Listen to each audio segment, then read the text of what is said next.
اگر چاہتے ہیں کہ کوئی ایسا عمل ہو جو رونگٹے کھڑے کر دینے والا عمل ہو، رونگٹے کھڑے کر دینے والا عمل ہو، رونگٹے کھڑے کر دینے والا عمل ہو، اگر آپ چاہتے ہیں کوئی ایسا عمل ہو، ایک بار سورت اخلاص قل ہو اللہ پڑھے، صرف ایک بار، صرف ایک بار سورت اخلاص پڑھے، صرف ایک بار. اور جب پہنچے نا اللہ الصمد قل هو اللہ احد اللہ الصمد. میں یہاں بھونٹ پورا میں کچھ دن رہا اور ایک صاحب میرے پاس آئے، مجھ سے کہنے لگے کہ میرے اوپر کسی نے ایک ایسا کالا جن اور ایسا خطرناک جن مسلط کیا ہے کہ جو میں آنکھوں سے دیکھتا ہوں اور میری بیوی آنکھوں دیکھتی ہے، بچوں کو نظر نہیں آتا، کوئی گھر میں آئے اس کو نظر نہیں آتا، میں آنکھوں میں دیکھتا ہوں. کہنے لگا ایسے دیوار کے اندر چلا جاتا ہے، پھر دیوار سے باہر نکل آتا ہے، چھت کے اندر جاتا ہے اور چھت پھٹتی محسوس ہوتی ہے، ہم ڈر کے بعض اوقات ہٹ جاتے ہیں کہ چھت پھٹی ہے گر نہ جائے، پھر وہ مل جاتی ہے، پھر ایسے چلا جاتا ہے. وہ کالا جن ایسے چلا جاتا ہے، ایسے آ جاتا ہے. کہا کہ اسے کسی نے ہمارے اوپر مسلط کیا ہے، مسلط کیا ہے. ان کے کچھ مسائل تھے، کوئی آپس میں مسلط کیے، اور کہا کہ وہ جن ایسا ہے ہمیں عبادت نہیں کرنے دیتا، تسبیح نہیں کرنے دیتا، وظیفے نہیں کرنے دیتا، اعمال نہیں کرنے دیتا، ہمارا منہ بند کرتا ہے. مجھے آج بھی اس بندے کے الفاظ یاد ہیں. دو اس کے ساتھ بوڑھی خواتین تھیں، ایک بہن تھی ایک بیوی تھی، بیچارہ حالات کا ستایا مرا ہوا، کوئی 60 65 کے 70 کے قریب اس کی عمر تھی. کہنے لگا کہ جب میں قل ہو اللہ پڑھتا ہوں تو اس کی گرفت ڈھیلی پڑ جاتی ہے، اور جب میں پڑھتا ہوں نا اللہ الصمد، تو کہا کہ اللہ الصمد پڑھتے ہی وہ ایک دم دور ہو جاتا ہے، ایسے جیسے کسی چیز کو کوئی دھکا دے اور وہ چیز دھکے سے ایک دم دور ہو جائے. اللہ الصمد ایک دم وہ دھکے سے ایک دم کوئی دور ہو جائے. کہا کہ ایسے ہی ہوتا ہے اللہ الصمد. اور کہا کہ بس یہی وظیفہ جو ہے، کہا کہ مجھے مفید ہوا ہے، موافق ہوا ہے یہی وظیفہ. اور کہا کہ بس اب میں صرف یہی وظیفہ پڑھتا ہوں، یہی وظیفہ پڑھتا ہوں. مجھ سے کہنے لگا آپ مجھے کوئی وظیفہ بھی دیں گے نہیں پڑھنے دیں گے، یہی اگر اجازت دے دیں. تو میں نے کہا اس سے بڑھ کے اسم اعظم کون سا ہے، اس سے بڑھ کے پرتاثیر چیز کون سی ہے؟ میں آپ کو یہی وظیفہ دے دیتا ہوں، آپ اسی وظیفے کو پڑھیں. پھر میں نے اس کو ایک ترکیب بتائی، آپ کو ہی بتاتا ہوں، شاید میں زندگی میں پہلی دفعہ بتا رہا ہوں یا پہلے بتائی ہوگی، جہاں تک میری یادداشت ہے پہلی دفعہ بتا رہا ہوں. یہ نہیں کہ چھپاتا ہوں، دعویٰ تو پھر بھی نہیں کر سکتا، بھول جاتا ہوں پھر یاد آتی ہے بازو کا. اب وہ چیز آپ کو عرض کر رہا ہوں. میں نے اسے کہا صرف ایک دفعہ سورۃ اخلاص پڑھ، اول آخر 3 دفعہ درود شریف. رونگٹے کھڑے کر دینے والا عمل، اس کا نام جو میں نے سالہ سال سے رکھا ہے، رونگٹے کھڑے کر دینے والا عمل. حدیث میں آتا ہے، مفہوم ہے کہ جب بندے کی اضطراری کیفیت ہوتی ہے، بے چین بے قرار پریشان ہوتا ہے، مستر، اس وقت عرش الہی ایک دم میں حرکت میں آتا ہے، رحمت متوجہ ہوتی ہے اور اللہ کا عرش ہل جاتا ہے. رونگٹے کھڑے کر دینے والا عمل، ایسا عمل جس میں انسان جو ہے بس ایک پل میں ایسے بے چین بے قرار ہو. اس کی ترکیب یہ ہے کہ والا کر درود پاک 3 بار، ایک دفعہ سورۃ اخلاص پڑھیں، اور پڑھ کے جب اللہ الصمد پہ پہنچے نا تو اس کو ہلکا ہلکا دل میں دہرائیں، اللہ الصمد اللہ الصمد، دہرائیں، توجہ سے دہراتے جائیں دہراتے جائیں دہراتے جائیں. پہلے الفاظ آتے ہیں اور سے سنیے گا، پہلے الفاظ آتے ہیں پھر کیفیات آتی، پہلے الفاظ آتے ہیں پھر کیفیات آتی ہے، پہلے الفاظ آتے ہیں،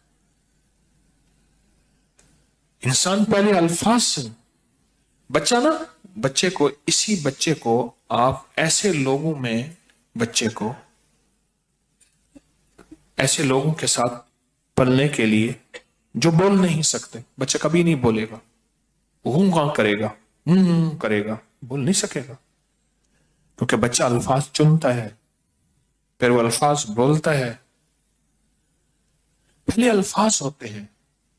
کسی نے پوچھا حضرت میرا دل ذکر نہیں کرتا، بس زبان سے کرتا ہوں، کہا مبارک ہو، اللہ نے جسم کے ایک حصے زبان کو قبول کر لیا ہے، اس کو نہ چھوڑنا، ایک وقت آئے گا دل بھی قبول ہو جائے گا، ایک وقت آئے گا دل بھی قبول ہو جائے گا، اس زبان والے ذکر کو نہ چھوڑنا، ایک وقت آئے گا دل بھی قبول ہو جائے گا، اس کو نہ چھوڑنا، اس کو نہ چھوڑنا، حقیقت کہہ رہا ہوں۔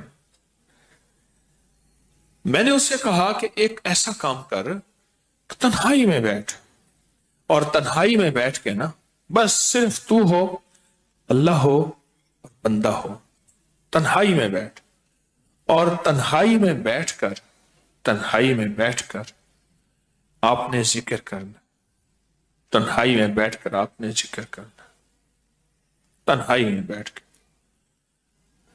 اور اللہ الصمد کی ضربیں لگانی ہے دل پہ، دل پہ، دل پہ۔ پڑھنی صرف ایک دفعہ سورۃ اخلاص ہے، اور جب دیکھیں نا رونگٹے کھڑے ہو گئے ہیں اور انگ انگ میں سے آنسو بہنا شروع ہوئے ہیں، آنکھوں سے، آنسوں سے، اور دل سے، اور کیفیات سے، ہر جسم کا حصہ اللہ کی طرف متوجہ ہو گیا ہے، ہر دل کا حصہ، ہر جسم کا حصہ، ہر رگ رگ رگ رگ رگ رگ اللہ کی طرف متوجہ ہو گئی ہے، تو پھر اللہ کے ساتھ تعلق بنا، اور اپنی مراد، اپنی آس، اپنی امید اللہ کے سامنے پیش کر، اپنی مراد، اپنی آس، اپنی امید اللہ کے سامنے پیش کر، اور اللہ الصمد کو دوہرا دوہرا دوہرا دوہرا دوہرا۔ یہ جو جنگلوں میں کہتے ہیں چلا کیا فلاں بابا جی نے، پہاڑوں کی غاروں میں چلا کیا فلاں بابا جی نے، کنووں کے اندر چلا کیا، ابھی بھی ایسے کنویں موجود ہیں جس کے نیچے اتر کے پانی بھرتے تھے، اس کو ہمارے برے صغیر کی زبان میں باولی کہتے ہیں، اس میں نیچے جا کے پانی بھرتے تھے۔ میں نے بخارا کے اندر دیکھا اور کئی جگہ دیکھا، ٹھٹھا میں بھی ابھی وہ ہیں، ٹھٹھا میں لیکن خشک ہو چکے ہیں، نیچے جا کے پانی بھرنا، ان کنووں کی گہرائیوں میں جا کے، تنہائیوں میں بیٹھ کے، خشک کنووں میں اللہ الصمد اور ذکر، اس کی وجہ اندر تنہائیوں میں، یا پھر کیا کیا، کہا کہ روئی کو تھوڑا سا گیلا کر اور پیسی ہوئی کالی مرچیں اس میں ملا اور کانوں میں ڈال کہ کوئی آواز کانوں تک نہ پہنچے۔ میری اماں رحمت اللہ علیہ کے پاس طوطا تھا، تو اس طوطے کو کلمہ پڑھاتی تھی، رات کو پڑھا پڑھا کے نا اس کے کانوں پہ موم لگا دیتی تھی، میں نے خود دیکھا، کانوں پہ موم لگا دیتی تھی کہ ساری رات اس کے کانوں میں، ساری رات اس کے کانوں میں اور کوئی آواز نہ جائے، جاگ رہے، اور کوئی آواز نہ جائے۔ اچھا ایسا کرتے رہے کرتے رہے، میں نے خود دیکھا کچھ عرصے کے بعد اس نے کلمہ پڑھنا شروع کر دیا۔ ایسے ہی ہم اگر مشق کر لیں، جانور کی مشق ہو جائے تو اس کو کلمہ زبان پہ آ جاتا ہے۔ اگر ہم کبھی بھی کسی جنگل ویرانے میں، کبھی گھر کی تنہائیوں میں، کبھی کہیں بھی ایک دفعہ سورۃ قل ہو اللہ پڑھیں اور ایک دفعہ سورۃ اخلاص پڑھیں، اور ایک دفعہ سورۃ اخلاص پڑھیں، لیکن اللہ الصمد کو بہت زیادہ دوہرائیں۔ اصل میں اللہ میں نقطہ نہیں، صمد میں نقطہ نہیں، یہ حروف صوامت ہیں، یہ بے نقطہ حروف ہیں، اور ان بے نقطہ حروف میں بہت طاقت بھی ہے، بہت تاثیر بھی ہے، بہت کمال بھی ہے۔ اللہم اغفر لی ولوالدی وللمؤمنین والمؤمنات والمسلمین والمسلمات۔ آپ اس وظیفے کو اٹھائیں، اس میں ذرا چنیں کہ بے نقطہ حروف کتنے ہیں۔ آپ کو حیرت ہوگی، اور آپ کو حیرت ہوگی کہ اچھا یہ کیا ہے۔ جو طبیب کامل ہو جاتا ہے نا، یاد رکھیے گا، جو حکیم پختہ کار ہو جاتا ہے، جو ڈاکٹر پختہ ہو جاتا ہے، وہ کسی کا نسخہ دیکھتے ہی نا ایک پل میں دوائیں دیکھتا ہے اور دوائیں پڑھتا ہے، کہتے بس اس میں تھوڑی سی تبدیلی کر دیں باقی ٹھیک ہے، یا کہتے ہیں نہیں تبدیل نہ کریں یہی ٹھیک ہے۔ اسے پتا ہے یہ اس جسم کے مطابق، اس بیماری کے مطابق یہ عین صحت ہے، عین تندرستی ہے۔ اسی طرح جو وظائف کی دنیا کا بندہ ہوتا ہے اور اس کو وظائف کی دنیا میں پختگی مل جائے تو وہ بھی ایک پل میں وظیفے کے اندر کی طاقت دیکھتا ہے کہ اس میں حروف آتشی کتنے ہیں، خاکی کتنے ہیں، آبی کتنے ہیں، بادی کتنے ہیں، صوامت کتنے ہیں، قمری کتنے ہیں، شمسی کتنے ہیں، اور اس کے اندر وہ حروف کتنے ہیں جو نوری ہیں، وہ کتنے ہیں۔ ایک پل کے اندر اسے وظیفے کی طاقت اور تاثیر، اور ایک پل کے اندر اس کے کمالات اس کے اندر کھل جاتے ہیں۔ اندیکھا جہان ہے، لاہوت ملکوت کا جہان ہے۔ ایک صحابی حضرت معاذ بن جبل رحمت اللہ رضی اللہ تعالیٰ عنہ، وہ فرماتے ہیں کہ زندگی محدود ہے، علم لا محدود ہے۔ انہی کا فرمان، شاید انہی کا فرمان ہے کہ زندگی محدود ہے، علم لا محدود۔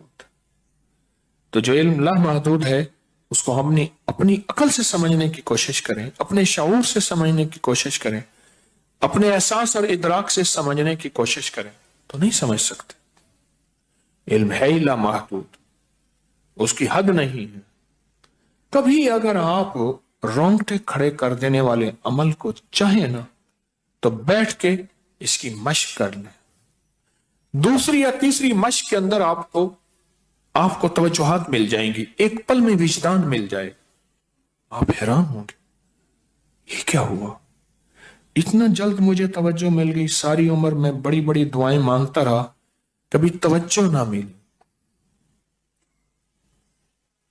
کبھی کیا نہ ملی، توجہ نہ ملی، اور پل کے اندر اتنی مجھے توجہ مل گئی، آپ حیران ہو جائیں گے۔ اللہ الصمد، جب اس کو انسان وجدان سے اور پورے درد سے اور پورے غم سے اور پورے درد سے بندہ اس کو دہراتا ہے، اس کے اندر جتنے بھی حروف ہیں وہ سارے جو بندہ یہ درود پاک پڑھے گا، اللہ پاک جل شانہ اس کا خاتمہ ایمان پہ ایسے کرے گا، 70 فرشتے آئیں گے، شیطان بلیات اس سے ہٹائیں گے، کلمہ نصیب کریں گے، روح پروں میں لے کے جائیں گے، اور سبز کپڑوں میں اعلیٰ علیین میں جا کے اس کی روح کو رکھیں گے، اور قیامت کے دن وہ بندہ ایسے کھڑا ہوگا جیسے نبی کھڑے ہوتے ہیں، اور ایسے چلے گا جیسے انبیاء۔ لوگ پوچھیں گے کون ہے؟ کہا نہ نبی ہے نہ رسول ہے، کملی والے کا ایک امتی ہے جس نے یہ درود پڑھا تھا۔ اگلی بات عجیب سنیں، یہ درود پاک جو میں ابھی بیان کر رہا ہوں پڑھتا ہے، اور میں اللہ جل شانہ اس کے منہ میں وہ نور بھرتے ہیں کہ کیا بنی اسرائیل سے لے کر قیامت تک کے ہر امتی کو بھی نور تقسیم کرے، اس کا نور ختم نہیں ہو۔ اللہ منہ میں نور بھر دیتے ہیں، اللہ دل میں نور بھر دیتے ہیں۔ اور ایک فائدہ اور بتاتا ہوں، اور فائدے ہیں، اور میں یہ درود پاک پڑھتا ہے، اللہ پاک اس کی نسلوں میں اور اس میں وسعت تونگری کے وہ دروازے کھولتے ہیں جو کبھی بند نہیں ہوتے۔ کبھی بند نہیں ہوتے. یہ میرے بائیں ہاتھ پہ میرے لیفٹ سائڈ پہ چوک ہے اور یہاں 2 پلازے ہیں. ان پلازوں کا مالک ایک وقت ایسا تھا. یہاں گلبرگ لاہور میں ایک جگہ ہے, وہاں ایک بندے کے پاس جاتا تھا, اس کو 100-200 چپ کر کے مٹھی میں دے دیتا تھا. وہ مالک تھا. ایک وقت آیا قسمہ پرسی میں اور اسی میں موت آ گئی, اسی میں موت آ گئی, اسی میں موت آ گئی. جو یہ درود پڑھے گا اللہ اس کی نسلوں میں اور اسے کیا نہیں, اللہ تونگری کے دروازے بند نہیں کرے گا. آج تو پتا ہے میں مالدار ہوں, کل خبر نہیں کہ میرے نسلوں سے چھن جائیں اور میری نسلیں فقر فاقے اور غربت میں چلی جائیں. آج یہ درود آپ کو عطا بھی کر رہا ہوں, یہ پہلی دفعہ عطا کر رہا ہوں, پہلی دفعہ. اس کو ہدیہ بھی دے رہا ہوں کہ میرے حضرت سے, ڈاکیے کی حیثیت سے, کسی بزرگ کی حیثیت سے نہیں. میں ڈاکیہ ہوں, نہ ولایت کا دعویٰ ہے. ہاں ایک چیز ہے, کیا کہ آخری وقت میں اگر کلمہ نصیب ہو گیا تو پھر میں بہترین ہوں. تو یہ درود پاک عجب ہے, پہلی دفعہ ہدیہ کر رہا ہوں. بڑوں نے دیا ہے ڈاکیے کی حیثیت سے, ڈاکیے کی حیثیت سے. اور اس درود کو زندگی میں ایک دفعہ پڑھ لیں, روز ایک دفعہ پڑھ لیں. اللہ کبھی تونگری کے دروازے بند نہیں کرے گا انشاءاللہ, انشاءاللہ, انشاءاللہ. یہ درود اتنا طاقتور ہے. تونگری, مال, دولت, رزق, عزت, صحت, وقار, شان و شوکت, اللہ تونگری کے دروازے یعنی اس چھوٹے سے وعدے کی گہرائیوں میں جائیں. آپ نہیں جا رہے, توجہ نہیں کر رہے. اللہ کبھی تونگری کے دروازے بند نہیں کرے گا. وہ تونگری سے مراد روز رزق ہے, وہ صحت ہے, وہ عزت ہے, وہ وقار ہے, وہ معاشرے میں شان و شوکت ہے, وہ زندگی کا کوئی نظام ہے. اللہ کبھی تونگری کے دروازے بند نہیں کرے گا. یہ ایک درود ہے اور فضائل درود شریف میں شیخ الحدیث نے اس کو لکھا ہے. یہ ایک درود ہے, اس کے عجیب کمالات ہیں. اکثر میں نے آپ کو دیکھا نا, درس میں شروع کرنے سے پہلے میں یہ پڑھتا ہوں, اور میری زندگی میں ایک واقعہ ایسا ہے کہ میں نے اس درود کے فوائد بیان کیے ہیں. زندگی میں صرف غالباً ایک بار اس درود پاک کے فضائل, برکات اور کمال بیان کیے ہیں, شاید ایک دفعہ. عجب درود ہے. اللہم لک الحمد کما انت اہلہ, اے مولا میں تیری حمد کرتا ہوں جتنا تو اس کا اہل ہے. اللہ کی اہلیت کتنی ہوگی, اللہ کی عظمت کتنی ہوگی, اللہ کا وقار, اللہ کی شان و شوکت, اللہ کا غلبہ کتنا ہوگا, کوئی گمان کر سکتے ہیں. فصلی علی محمد کما انت اہلہ, اور سلام بھیجتا ہوں, درود و سلام بھیجتا ہوں محمد پہ جتنا وہ اہل ہیں, جتنا ان کی عظمت ہے, جتنا ان کا وقار ہے, جتنا ان کی شان شوکت ہے. وَفَعَلْ بِنَا مَا أَنْتَ أَهْلُهُ, پھر تکرار کر رہے ہیں, إِنَّكَ أَنْتَ أَهْلُ التَّقْوَى وَأَهْلُ الْمَغْفِرَةِ. آپ سے بڑا تقوی والا کون ہے, آپ سے بڑا مغفرت والا کون ہے. یہ درود پاک جب بندہ پڑھتا ہے, میں نے اس کے فضائل بتائے تھے, اس کے کمالات بتائے تھے. آج میں اس کے صرف 2-3 فضیلتیں بتاتا ہوں, پھر ہم اس کو مل بیٹھ کے پڑھتے ہیں. اور میں جب یہ بندہ درود پاک پڑھتا ہے جب اس کی موت کا آخری وقت ہوگا, موت کی آخری ہچکی کو ذرا غور سے سن, موت کی آخری ہچکی کو ذرا غور سے سن. زندگی بھر کا خلاصہ اسی آواز میں ہے, زندگی بھر کا خلاصہ اسی آواز میں ہے. جو بندہ فرمایا یہ درود پاک پڑھتا ہے, یہ درود پاک, موت کے وقت اللہ جل شانہ 70 فرشتے ایسے بھیجتے ہیں جو اس سے آفات, بلیات, شیطان کو دور کرتے ہیں, جنت سامنے کرتے ہیں, رحمت سامنے کرتے ہیں, اس کی روح پھڑکتی ہے اور اس کی روح کو کلمہ نصیب کرتے ہیں, دیدار مصطفیٰ کراتے ہیں, اور فرشتے اپنے پروں میں لے کے اللہ کے حضور جاتے ہیں اور اعلیٰ علیین میں اس کی روح کو رکھ دیتے ہیں. ایک فائدہ, چاہتے ہو خاتمہ ایمان پہ, اللہ میرا کر دے, اللہ آپ کا کر دے. ساری زندگی کا کھٹیا وٹیا, ساری زندگی کا نچوڑ, اس دن ایک جگہ گیا، بہت بوڑھا آدمی، بہت بوڑھا آدمی، مجھے کہنے لگا ابا جی کو سمجھائیں۔ ابا جی سے نماز گئی، ابے سے تسبیح گئی، سارا دن اس کے ساتھ، غیر محرم کے ساتھ سارا دن موبائل پہ ابا لگا ہوا ہے۔ ابے کو آپ ہی سمجھا دو۔ ابے کی جو پینشن آتی ہے 50,000 سے زیادہ، وہ بھی وہاں لگی ہوئی ہے، اور سب کچھ ختم ہو گیا۔ ابا بالکل نہ ملک ملک اتے مال دے، نہ زال دے، نہ بال دے، ہر دم خدائی خیال دے۔ پتہ نہیں کہاں کہاں ابا گھوما ہوا ہے، اور کچھ ہی دنوں کے بعد اسی حالت میں ابے کی موت ہو گئی۔ اللہم لک الحمد کما انت اہلہ